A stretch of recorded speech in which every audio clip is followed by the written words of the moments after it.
बिस्मिल्लाहिर्रहमानिर्रहीम। अस्सलाम वालेकुम डियर स्टूडेंट। आज का हमारा इंग्लिश का लेक्चर क्लास 9 के साथ। प्रीवियस लेक्चर में हमने कैटाफोरिक रेफरेंस और एनाफोरिक रेफरेंस ये क्या होते हैं इनके बारे में पढ़ा, और आज के हमारे टॉपिक में वोकैबुलरी इंक्लूड है। और वोकैबुलरी में जो है कुछ वर्ड्स हैं अंडरलाइन किए हुए, यानी स्टेटमेंट है choose the correct meaning of the underline words, यानी जो वर्ड अंडरलाइन है हमने उसका रिलेट मीनिंग, जो करेक्ट मीनिंग है, जो सिनोनिम है, वो चूज़ करना है। तो फर्स्ट क्वेश्चन है, it was so delicate situation. Delicate कहते हैं नरमो नाजुक।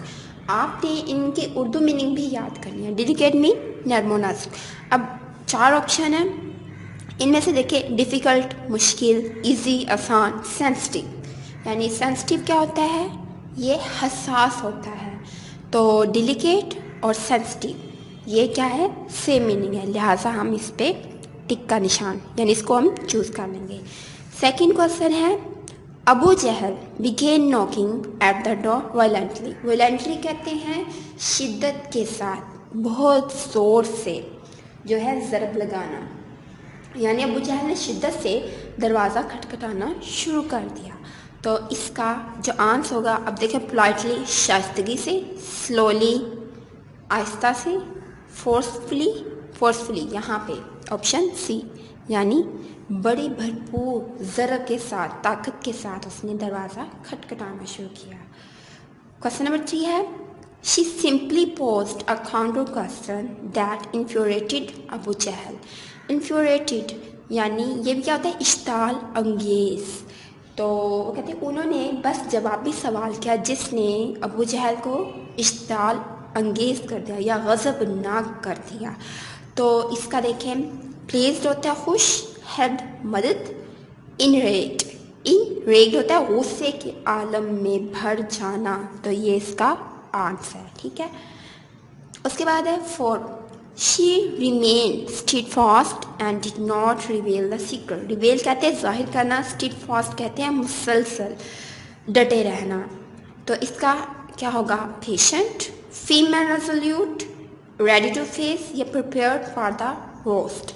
पेशेंट भी नहीं हो सकता, फीम एंड रेजोल्यूट यानी पुख्ता, यानी वो मुस्तकिम मिजाज नहीं और राजफाश ना किया।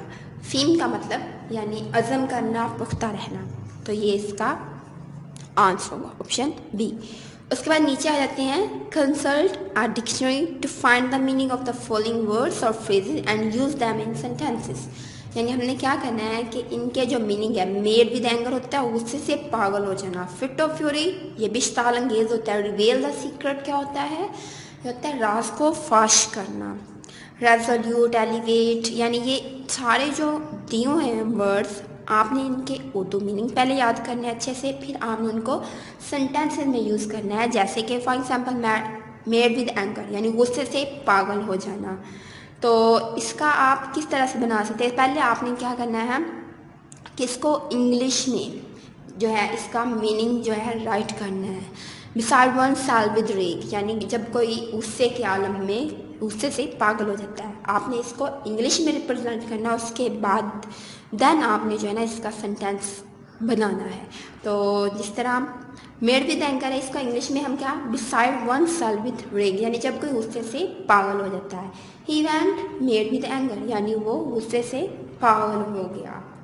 इस तरह फिट ऑफ फ्यूरी ये भी क्या होता है कि गुस्से के दौरे में होना, under the fit of extreme anger, यानी बहुत ज़्यादा शदीद गुस्से के आलम में होना।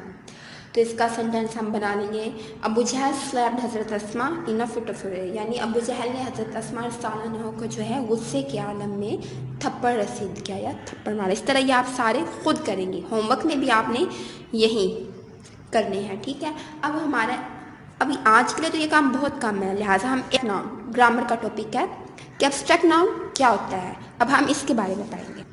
तो अब हमारा जो टॉपिक है वो है एब्स्ट्रैक्ट नाउन। एब्स्ट्रैक्ट नाउन को उर्दू में कहते हैं इसमें मुजर्रद, ठीक है। तो इसका जो डिफाइन है वो है, it is the name of quality, action और स्टेट ऑफ अ नाउन, यानी वो इसम जो किसी की खूबी, कोई अमल, स्टेट या किसी को कोई स्टेट जो हालत होती है, स्टेट हालत को कहते हैं। स्टेट ऑफ अ नाउन या किसी इसम की जो है हालत को रिप्रेजेंट करे वो क्या कहलाता है, एब्स्ट्रैक्ट नाउन। और एक इसकी मेन चीज़ ये होती है कि इसको हम सॉलिड फॉर्म में नहीं देख सकते, ना हम इसको टच कर सकते हैं, ना हम इसको देख सकते हैं, बल्कि क्या होता है हम जस्ट इसको फील कर सकते हैं। यानी एक कंसेप्ट होता है हमारे माइंड में जिसको हम फील कर सकते हैं, लेकिन इसकी कोई सॉलिड स्टैचू या कोई सॉलिड फॉर्म नहीं होती जिसको हम देख सकते हैं। फॉर एग्जांपल काइंडनेस, रहमदिली। क्या रहमदिली का कोई फिगर है, कोई मतलब सॉलिड स्टेट है? नहीं है। सिर्फ हम क्या इसको महसूस कर सकते हैं, काइंडनेस को, नरमी को, रहमदिली को सिर्फ हम महसूस कर सकते हैं कि फ़लाँ बंदा बड़ा मेहरबान है। And tolerance are noble deeds. Tolerance क्या होता है, रवादारी, बर्दाश्त, यानी किसी का सब्र। सब्र क्या, सब्र की भी कोई फॉर्म नहीं है। तो ये जो अंडरलाइन वर्ड्स हैं काइंडनेस एंड टॉलरेंस जो रेड से हाईलाइट किया मैंने, ये क्या है, ये एब्स्ट्रैक्ट नाउन है। इसके अलावा भी जो है एब्स्ट्रैक्ट नाउन जो होता है ना, इसके अलावा जो है जिस तरह ऑनेस्टी हो गया, यानी जो खूबियाँ होती हैं, प्लेयर, ये भी एब्स्ट्रैक्ट नाउन ही की फॉर्म है। एंगर,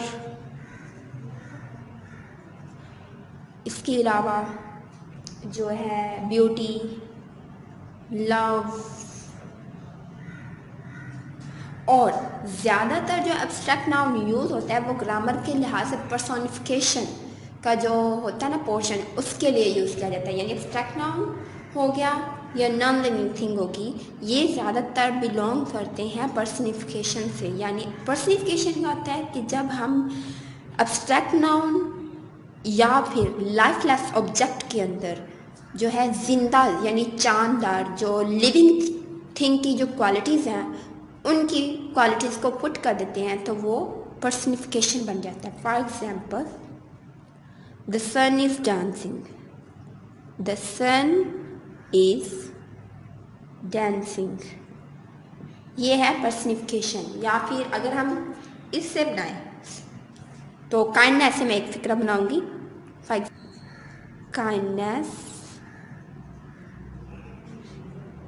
इज प्लेइंग, ये देखें काइंडनेस खेल रही है, तो यानी रहमदिली।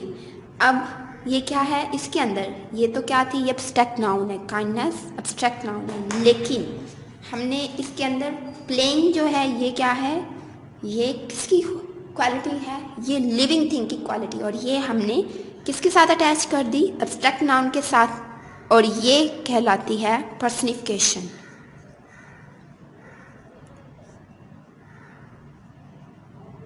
अब आपने क्या करना है कि एब्स्ट्रैक्ट नाउन की जो डिफ़ाइन है उसको अच्छे से याद करना है। इसके अलावा जो आपकी बुक में पोर्शन है यहाँ पे जो स्टेटमेंट है वो है underline abstract noun in paragraph 4। ये भी आपने तलाश करना है, यानी सबक के अंदर से आपने पैराग्राफ 4 को ढूंढना है और उसमें से आपने एब्स्ट्रैक्ट नाउन को सेपरेट कर लेना है। उसके बाद है form abstract noun from the following adjective and verbs and use this nouns in sentences of your own. यानी ये जो दिए गए हैं ना दरअसल अस्माए सिफ्त और आफाल या और इसकी हमने क्या करना है, इसमें मुजर्रद बनानी है और इन अस्मा को हमने यानी इन नाउन्स को हमने अपने सेंटेंसेस में यूज़ करना है। ये भी आप खुद करेंगी, ठीक है। Suffer, resolute, generous, difficult, empty, courageous. I think आपको एब्स्ट्रैक्ट नाउन की भी अच्छे से समझ आ गई होगी कि उसे क्या कहते हैं। पर्सनिफिकेशन का भी थोड़ा सा मैंने हवाला दे दिया, और होमवर्क में भी आपने एब्स्ट्रैक्ट नाउन भी करना है, और प्रीवियस में मैंने जो बताया मतलब ये जो फ्रेजेस हैं सेंटेंसेस में यूज़ करना है ये भी करना है, और अच्छे से याद भी करना है। आज का काम आज ही करना है, कल पे पेंडिंग नहीं करना। इसी के साथ इजाज़त दीजिए। टेक केयर, खुदा निगहबान।